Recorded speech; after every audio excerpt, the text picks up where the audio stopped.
Selamat pagi anak-anakku.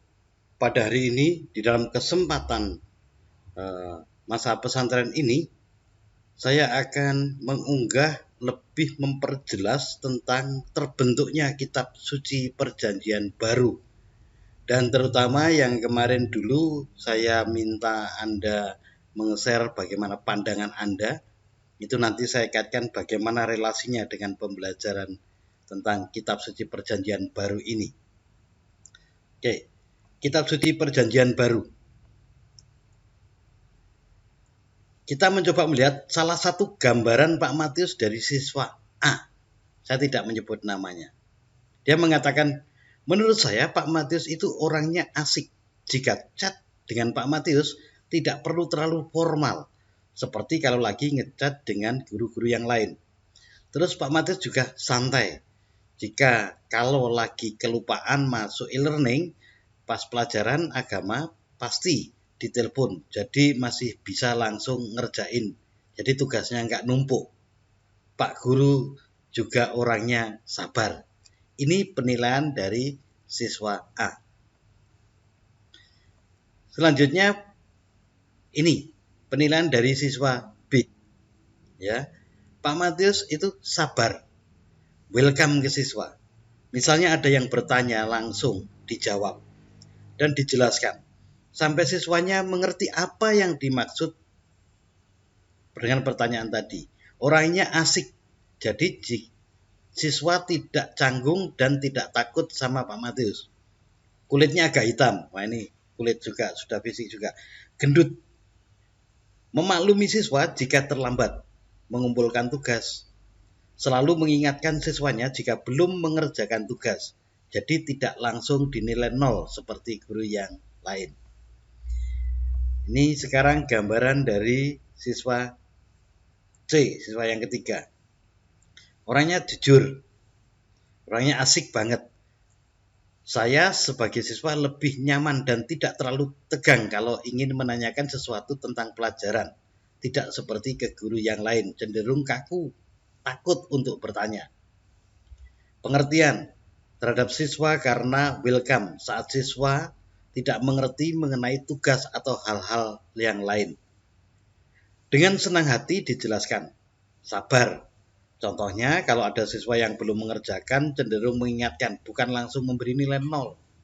Masih memberi kesempatan untuk memperbaiki jika ada kesalahan dalam mengerjakan tugas. Dan memaklumi jika ada keterlambatan dalam mengumpulkan tugas dengan alasan yang masuk akal.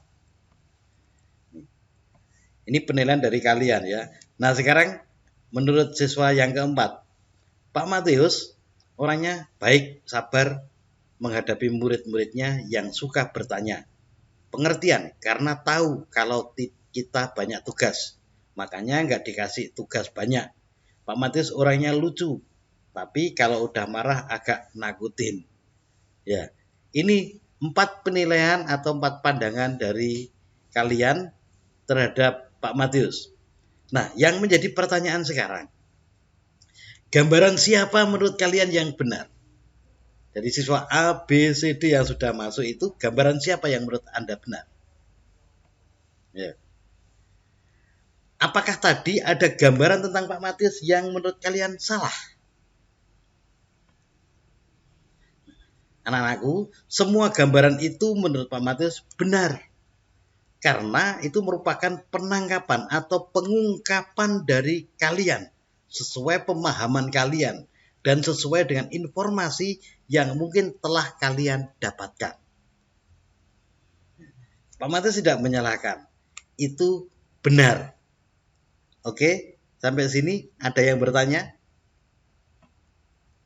atau protes terhadap itu kesimpulan Pak Matius? Ya.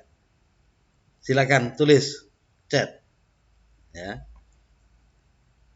Selain itu, penulisan tadi bukanlah sebuah laporan yang teliti dari siswa yang menulis tadi.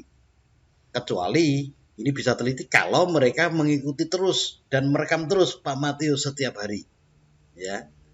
Nah, itu baru mungkin hitungannya laporan. Pak Matius hari ini begini, sifatnya gini dan lain-lain.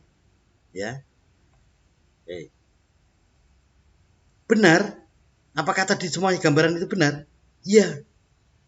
Maka tulisan mereka sesuai keyakinan dari dan pandangan dari mereka. Jadi keyakinan mereka Pak Matius itu sabar. Seperti itu. Pak Matius welcome, itu keyakinan mereka, pandangan mereka. Ya, siapa yang mau menyalahkan? Mereka pasti akan membantahnya, ya, melawannya. Sama juga dengan tulisan kitab suci perjanjian baru yang ditulis oleh Matius, bukan Pak Matius ya. Ini Santo Matius, Markus, Lukas, dan Yohanes. Ada tulisan yang sama dari mereka, tetapi ada juga yang berbeda. Tetapi semuanya dianggap oleh gereja benar. Karena kitab suci atau Injil bukanlah laporan yang teliti atau biodata atau sejarah, tetapi buku iman atau buku keyakinan dari para penulis, sehingga dipengaruhi oleh iman dan cinta penulis kepada yang ditulisnya. Di sini adalah Yesus. Juga sejauh informasi yang telah mereka dapatkan, mereka tidak pernah bertemu langsung dengan Yesus. Karena Yesus sudah wafat, mereka mungkin baru tumbuh. Penulis kitab suci perjanjian baru tidak pernah berjumpa dengan Yesus. Lalu dikatakan Yohanes, kan Yesus punya rasul yang dikasih yaitu Yohanes. Dari hasil penelitian gereja, Yohanes di sini bukanlah Yohanes murid Yesus. Karena banyak ada nama Yohanes. Anak-anakku, kitab suci itu ditulis kira-kira 60 tahun setelah Yesus wafat. Kalau Yesus wafat sekitar tahun 30, ditulisnya sekitar tahun 90. Wah, berarti hitungannya mereka lahir, penulis lahir, nah, Yesus sudah meninggal atau sudah wafat. Jadi nggak pernah ketemu dengan Yesus. Awalnya adalah hanya cerita atau pewartaan dari para rasulnya Yesus atau dari gereja yang perdana. Itu hanya cerita karena mereka, ingat, tidak ada yang berpendidikan, mereka tidak sekolah, jadi tidak bisa menulis. Pewartaan awal, pewartaan pertama mereka hanya ini yang diwartakan mereka, intinya Yesus dari Nazaret ditangkap orang Yahudi, di sini adalah para imam, kemudian disalibkan, wafat, dimakamkan, dan bangkit dari mati. Karena dia bangkit dari mati, maka dia dianggap dan diyakini sebagai Tuhan, bukan hantu. Ya, kalau berdasarkan cerita penampakan, contoh seperti minggu kemarin itu dua murid dari Emmaus berjalan bersama-sama, tadinya tidak mengenal, tapi setelah makan bersama, loh, hantu nggak makan. Yang makan itu hantunya mungkin Indosiar atau stasiun TV, makan sate dan lain-lain. Ya. Oke. Nah, karena dia dianggap Tuhan, maka seluruh ajaran dan tindakan Yesus dianggap benar semua. Selanjutnya, dirangkailah cerita tentang ajaran dan tindakan Yesus. Bukan hanya itu, lama-kelamaan disusunlah cerita tentang riwayat kelahiran Yesus. Jadi tadinya Yesus yang wafat dan bangkit, kemudian ajarannya apa saja, tindakannya apa saja, terus kemudian, oh, Yesus itu orang mana sih?